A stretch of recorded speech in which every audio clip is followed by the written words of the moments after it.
Assalamualaikum warahmatullahi wabarakatuh. Perkenalkan, nama saya Pak Maulana Sidik dari kelas 2 Epenjas NPM 192191208. Di sini saya akan menjelaskan materi mengenai pengembangan kurikulum. Yang pertama, prinsip-prinsip pengembangan kurikulum. Secara garis besar, prinsip pengembangan kurikulum terbagi menjadi dua, yaitu ada prinsip umum dan prinsip khusus. Nah, untuk prinsip umum itu ada 5. Yang pertama, prinsip relevansi.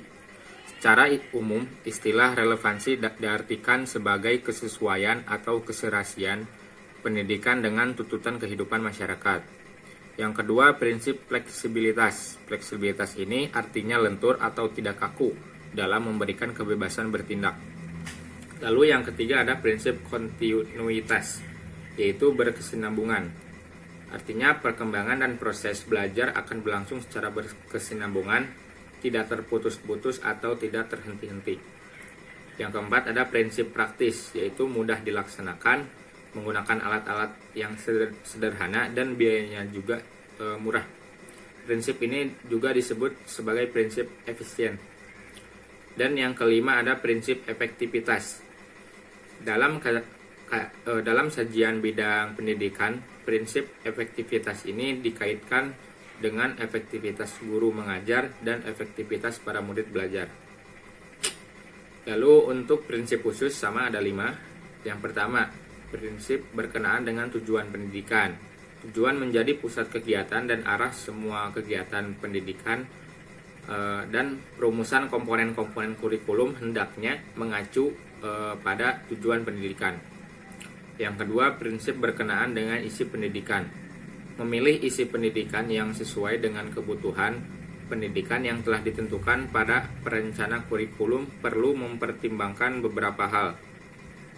Yang pertama, perlu penjabaran tujuan pendidikan atau pengajaran ke dalam bentuk perbuatan hasil belajar yang khusus dan sederhana.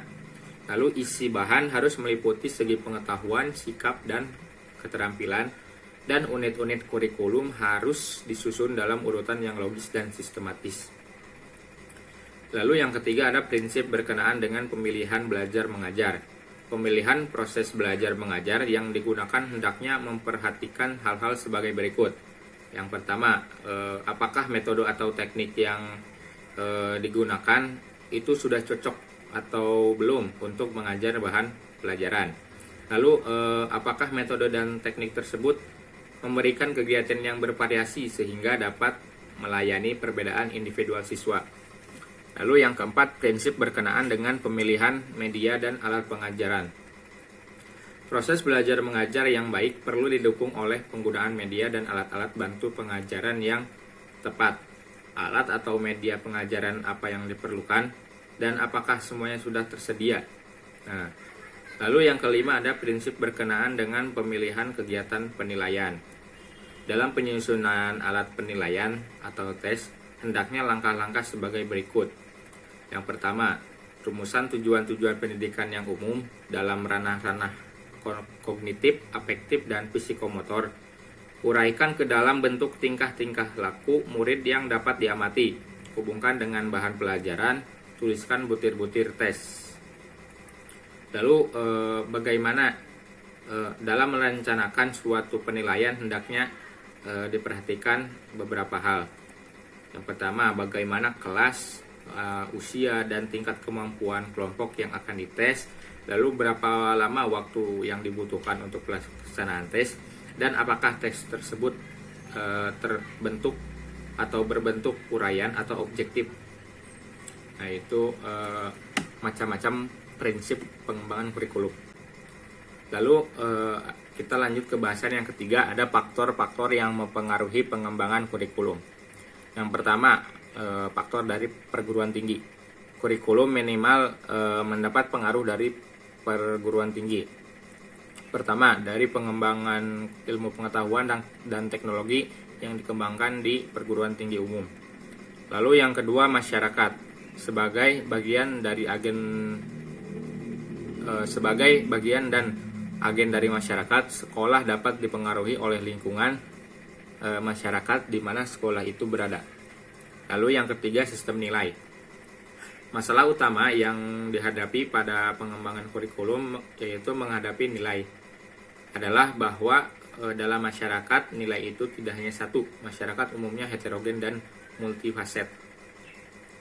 Lalu lanjut ke poin keempat, ada artikulasi dan hambatan pengembangan kurikulum. Artikulasi dalam pendidikan berarti kesatu paduan dan koordinasi segala pengalaman belajar.